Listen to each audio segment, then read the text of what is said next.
Okay guys, kung nagtataka kayo kung ano yung ginagamit kong solar panel, ito yung ginagamit kong solar panel. Kaya lang bubuksan ko pa, ang hirap kasi magbukas ng isang kamay. Pasensya na, gagawin ko ng paraan na wala kasi akong kasama. So, gagawin ko to ng paraan. I-open natin ha. Naka-sealed naman siya, naka-stapler. O, ayan o. Talagang factory pa ang datingan. So, ito yung mga nakalagay sa taas ko. Ang tawag dito, double glass. So, ganyan siya kalaki. Kung makikita nyo ako, teka sandali, paano ba? Ayan, kung makikita nyo ako, siguro makita nyo ako, no? Ayan. Pasensya na, ginagamit ko yung likod pa rin eh. Ayan o. O, yan. Kung makikita nyo ako, ganyan siya kalaki. So, hanggang kilikili ko siya. Okay?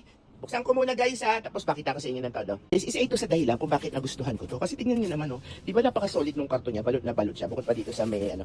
Tapos meron pa siya ditong, ayan oh, styro. Alam niyo yung styro niya, all throughout yan. Ayan oh, kung mapapansin niyo, balot na balot siya. Ito lang medyo, ayan oh, may styro pa doon oh, ayan oh. Ay, alam niyo naman, solar panel ito at glass ito. So kailangan natin, ikaw yung balot na balot to. Kaya nga, naku talagang nagre-order ako sa kanila.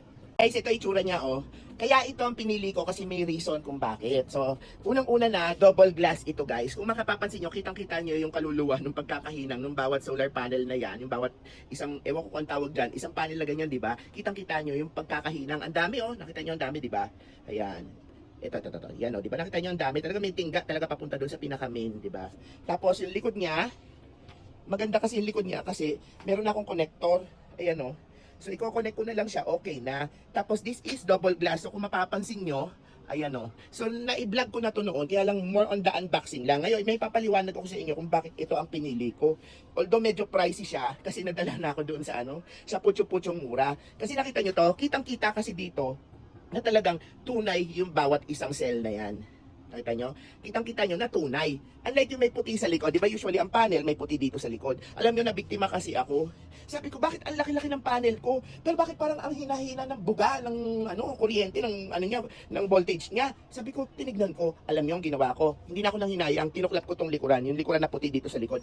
Alam nyo, yung mga ganito. Kaya ingat kayo guys, ingat kayo, yung mga black na yan. Parang prinint na sticker lang. Okay, yung parang alam yung plastic na parang printintan lang ng itim. Tapos kapag binasa nyo, nag-aano sa yung tubig sa kamay, yung tubig niya parang may itim sa kamay nyo. Kaya simula noon, naninigurado na ako as much as possible, yung medyo okay na yung mabibili ko. Katulad nito, dual glasses, kitang-kita nyo talaga marami. Kasi nagtaka ko doon guys. Bakit sabi ko, ang laki-laki ng ganto. Pero bakit dalawa lang yung ganto? Yung parang pinakatingga niya na ganyan na may connection, dalawa lang. So simula noon, ayun.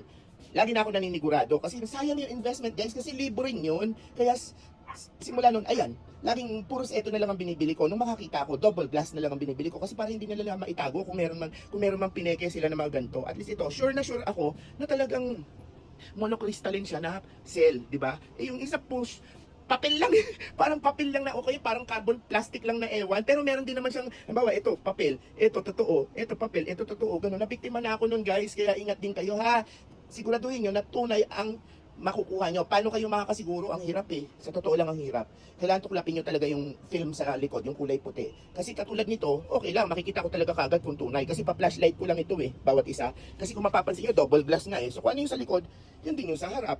Yan. Nakita nyo? Tapos pwede ko pa itong gawing shade. Sa taas ko, pwede kong gawing pinakabubong. Kasi at least kahit paano pumapasok yung liwanag sa kanya kasi 'di ba halimbawa gamitin ko shed sa halaman may liwanag pa rin na papasok, kontrolado nga lang. Well, ayan ang dahilan kung bakit ito yung brand na binibili ko. Kung gusto niyo tong brand na to, ilagay ko yung kanyang link diyan sa description o kaya kung may yellow basket or kung may tagging system, tingnan niyo na lang kung interesado kayo dito. Okay, maganda siya.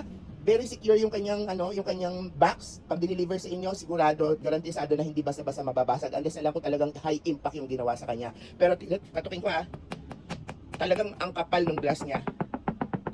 Nakita niyo ha? O, ang kapal, di ba? Okay. Okay guys, bye-bye. Happy solar making and good luck sa inyo dahil kailangan na talaga natin to. Okay, salamat.